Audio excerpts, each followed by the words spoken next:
Bonjour à tous. Dans mon appart, j'ai vraiment pas beaucoup de place pour mon atelier. En fait, j'ai juste un petit coin où se trouve mon bureau et c'est tout en fait.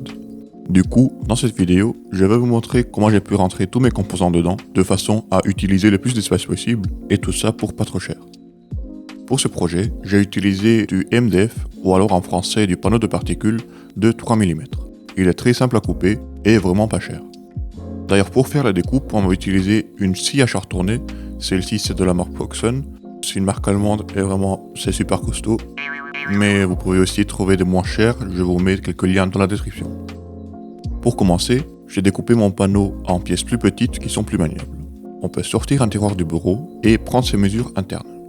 Ensuite, on découpe des bandes qui font la hauteur des tiroirs moins quelques centimètres. Pour gagner du temps, on peut les scotcher ensemble et découper des pièces qui, une, font pile la largeur du tiroir et les autres la profondeur. Voici donc un exemple de module sans intercalaire, il y a juste 4 côtés, mais pour les coller, comme c'est du MDF de 3 mm, c'est un peu compliqué. Du coup, comme des menuisiers professionnels, on va faire des joints pour avoir plus de stabilité et que ce soit aussi plus facile à coller.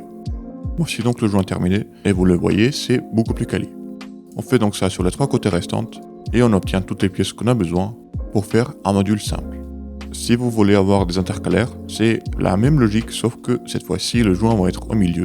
Et si comme moi vous utilisez une scie à char tournée, c'est une bonne idée de scotcher les pièces avant pour ne pas avoir le décalage pendant la découpe. Pour le module où vont se mettre les petits boîtes électroniques, c'est encore la même logique, sauf que cette fois-ci il faut faire des mesures beaucoup plus précises et surtout beaucoup plus d'intercalaires. J'ai également rajouté des découpes en U pour que ce soit plus facile d'attraper les boîtes. Avant de passer à l'assemblage, on peut enlever les bavures avec du papier de verre. Et ensuite, comme ce panneau est composé de petites particules de sciure, et avec le temps il va se décomposer et donc vous aurez un tiroir plein de poussière, et pour éviter ça, on peut sceller les côtés avec un mélange d'eau et de colle de 50-50. Maintenant que toutes les pièces sont terminées, on peut passer à l'assemblage. Pour assembler le module, j'ai utilisé principalement de la colle chaude.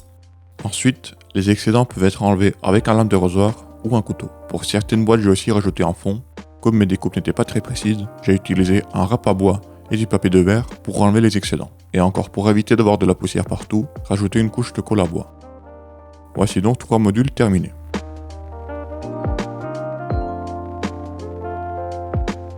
Maintenant, pour ranger les petits composants individuels, j'ai utilisé ces boîtes en plastique. Ils sont vraiment pas chers et ils ont eux-mêmes des intercalaires qu'on peut enlever pour y mettre plus de composants d'un type ou alors des composants plus grands. Et pour être sûr de ne jamais manquer de place pour les composants, j'ai décidé de remplir presque tout un tiroir qu'avec ces boîtes-là. Et dans un autre tiroir, j'ai fait aussi un module pour les boîtes plus grandes. Maintenant, comme c'est vraiment du custom, j'en ai profité pour faire un compartiment spécial pour le calibre et tous mes couteaux. Pour marquer les boîtes, j'ai utilisé une machine à étiquette plastique. Ce projet, c'est sans doute mon projet préféré car il me permet de trouver n'importe quel composant en quelques secondes et pour le rangement, c'est aussi beaucoup plus simple. En plus, j'adore vraiment ce compartiment pour les couteaux. Maintenant, j'ai plus besoin de fouiller dans tout le tiroir car ils sont toujours au même endroit et toujours accessibles. En dessous, j'ai les outils que j'utilise moins mais qui peuvent être aussi parfois utiles. Puis à ma droite, j'ai les grandes boîtes électroniques. Puis la pâte et la soude soudée et les petits caps pour les breadboards. Et dans le dernier tiroir, j'ai toutes les boîtes pour les grands composants. Donc il y a de la guine Teramo, des pinces alligators, des PCB et encore une fois, tout est accessible. Maintenant, comme cette vidéo s'est un peu transformée en tour de studio, je vais vous montrer aussi ce que j'ai autour de la table. Donc il y a 2 chariots Ikea. Sur le premier chariot qui est en bois, j'ai tous les produits liquides, les outils électroportatifs que j'utilise et celles que j'utilise pas. Et maintenant pour le deuxième chariot, j'ai bricolé un cadre pour garder tout le scotch pour qu'il soit facile d'accès. J'ai aussi mes pinces et mes tournevis. Et pour le reste de la place, je m'en sers de stockage. Et maintenant pour finir, j'ai aussi des éclairages et un pied de micro pour pouvoir faire des plans à la verticale. J'espère que cette vidéo vous a plu.